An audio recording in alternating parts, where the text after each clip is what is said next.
Hindi naman po natin to guys hiniling. Kusang dumating na to guys sa atin. Yung una po nating mga vlog.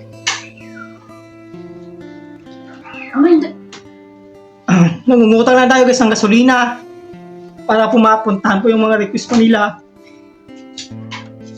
Guys, may nakaga guys sa tanan, no? So, ayan, so bali, alam niyo naman po siguro guys, no, sa title po ng video po natin. So, yun. Totoo po ito guys, no? At yun, hanap na lang po tayo ng ibang ano po natin, ibang content po natin.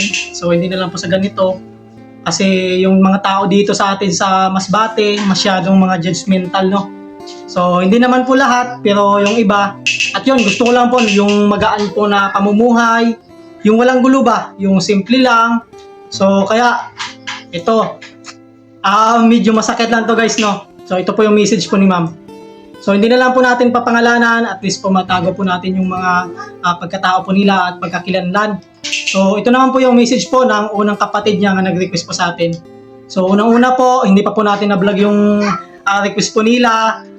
Pangalawa po, sila po yung lumapit po sa atin. Kaya yun guys, sana maintindihan nyo po ako. At hiniling ko po sa lahat po ng mga followers ko, sa lahat po ng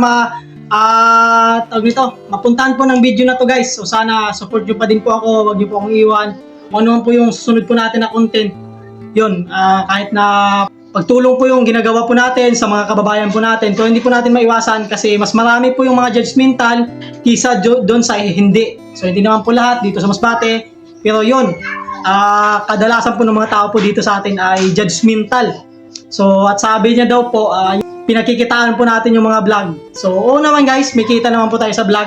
Pero yun, ito ipapakita ko lang po sa inyo yung kita po natin.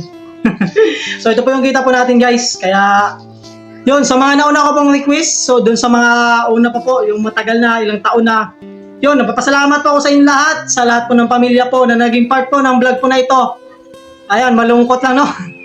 Malungkot lang, pero ayan, kailangan po natin to i-sign off na po natin to guys, no? Kasi hindi naman po natin to guys, hiniling. Kusang dumating na to guys sa atin. Kusang dumating na to guys, yung content po natin guys, para po sa mga pamilya po nila. So minsan, yung una po nating mga vlog,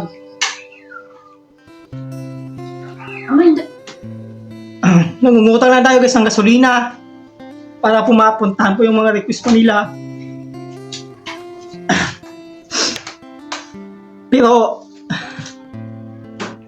yun, tingin pa din po sa iyo ng mga tao masama. Tapos yung iba naman, yung pag hindi po yung tulong po na hiniling po nila mabigay. So yung iba nagagalit din. Tapos yung iba pamilya. So yun guys. Yun, ano lang to guys. Gusto ko lang pa mapaliwanag sa inyo. Sana supportahan nyo pa din po yung mga ginagawa po natin vlog. Yung dalawang vlog po natin, Kuya D at Idol D Vlog. So ayan, sign off na po tayo guys. So masakit lang sa mga na hindi yung request na to guys. Pero yun, nag-message siya po sa atin si ma'am. Tinawagan po natin guys, no? At sinabihan po natin na magpaliwanag lang po siya ng maayos, wag po yung magsalita po ng masakit. So yun guys, gusto lang po natin guys, yung lang guys na buhay, yung simple lang na buhay. Ayun, abangan nyo na lang po yung mga susunod po natin na content, kung ano po yung mga content po natin susunod. So sana guys, supportahan nyo pa din po yung mga vlog po natin. At sana wag nyo po akong iwan guys sa ire. Yun. At maraming salamat po ulit sa naging part po ng vlog po na ito, Idol D Vlog. So yun guys, maraming salamat po sa lahat po ng pamilya na pumayag po na i-vlog po yung mga pamilya po nila dito sa Masbate. So yun, sign off na po tayo guys. Masyadong napaka-judgmental po ng mga tao ngayon. Maling galaw mo lang guys, no? Ang masabi ko lang po sa inyo, God bless po. At maraming salamat po. At maraming salamat po in advance po sa mga taong susuporta pa din po sa mga vlog po natin. Kung ano po yung susunod po natin ng mga vlog. Bye. Ingat po lahat.